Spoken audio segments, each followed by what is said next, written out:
exactly what I have on my table right now. And first, I want to start with my thoughts on supplements.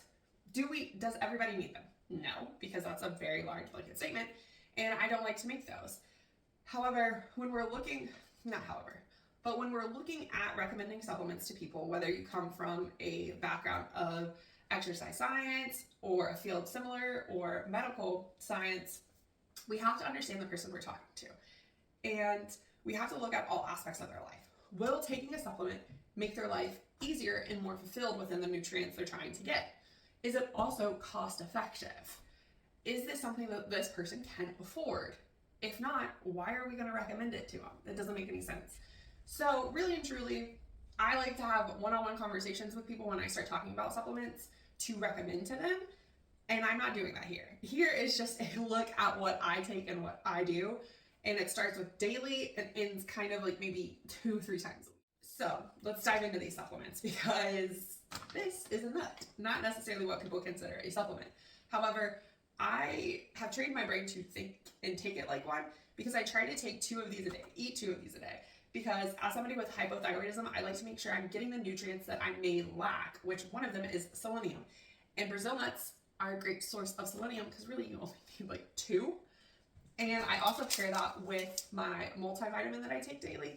Now, I will not recommend this to people because of the cost. The cost of this multivitamin is expensive. And the reason I am taking it is because I need to get my overall health back on track and potentially preparing for a future pregnancy. So I do take it. It is a bit expensive, but it has a core prenatal, DHA, EPA, coenzyme 10, and folate, which are important when you are considering bringing the life into this world. Now, the next thing I love to take is creatine. I love taking my creatine, especially this flavor, and this brand is actually really good. And we know creatine has a bunch of scientific proof stating all of the positives with very few negatives, if any, right? But again, when we're looking at supplements, we need to consider our lives, who we are, our health, talking to your medical providers and getting their opinion on it. And also not breaking the bank if we can't afford this item, right? But I love taking creatine. I take it every day. And this cherry kiwi is delicious. Now, next I have a Fit Aid, and to me this is a supplement, and really truly it is. I'm supplementing it for an energy drink because the Navy and deploying in the Navy kind of messed me up, right? As I felt like it messes up a lot of people. And I started to consume so much caffeine, like a large cup of coffee with an energy drink, with a shot of espresso.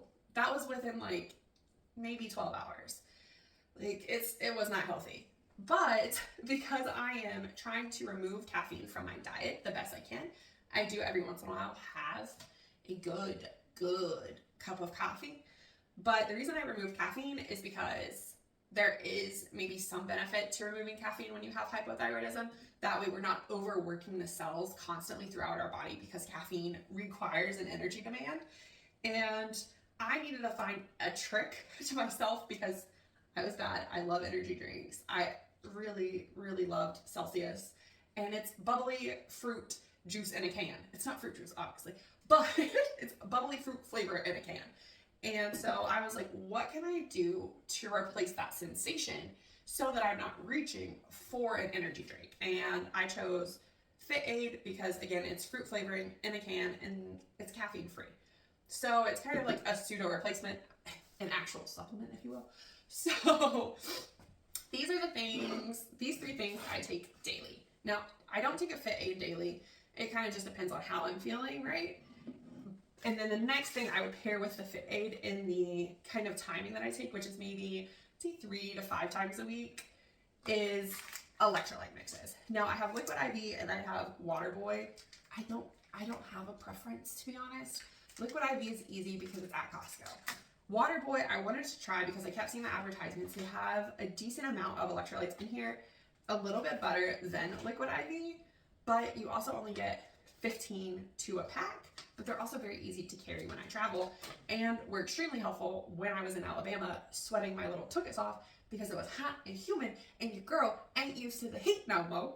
So I was either taking electrolyte powder, or my best friend and her family, we were doing lemon with salt or some lovely fruit beet vegetable juices that they were making. That's kind of their staple. So I was just adding on to that with them. Now, the last supplement that I take that I don't take regularly is protein. And honestly, some days I forget to take it. Some days I don't really care to take it because I feel like my overall protein intake from food was perfect and I don't really need to add anymore, because protein isn't something that protein powder isn't something that I stress over having to take daily. I really like to try to get as much protein as I can from my food, which can get complicated, but it's worth it because it comes with more nutrients packed in it, not just strictly protein, right? And it may be easily digested than grass-fed whey protein. And because different types of protein can lead to like bloating, uncomfortable. Some people who are lactose intolerant, like one of my friends, would take protein and then literally be like, "Oh, Katie, why do I do this to myself?" And I'd be like, "I don't know, that's your problem, bud." But I do take this every once in a while. And then we also have a casein protein, which is my husband's that he just bought. So I might be dipping into that to see how that is. But if I'm buying a supplement like this, or even like the electrolyte mixes, I like to make sure, especially these guys, come from somewhere that is third-party tested, which basically means they pay somebody to come in and test their product and make sure they don't have any what is considered banned substances, especially because supplements like this are meant for athletes in competition, and you don't want your athletes to pop positive on a drug screen, because then that's a whole problem. So these guys are third-party tested. I love that. It's almost a requirement for me, not so much my husband, because he doesn't really care, whatever his problem. Whereas I like to make sure this is that way because I don't want to be taking things that aren't supposed to be in there. And also, when I am pregnant, I like to consult my OB and be sure that I'm good to take these, but also these are third-party tested, so we're not getting potentially any cross-contaminants in with the new baby that's growing, right? I'm not pregnant. This is all just like future talk and past talk from when I was pregnant with my daughter. So these are my supplements in the order in which I take them. These guys are daily. These guys are 3-5 times a week, and this guy's probably 2 to 3 times a week. And then of course my water bottle, which you should all be drinking water. Okay. And that is my supplements. Let me know if you have any questions, if I can help at all. And yeah, just, I guess, like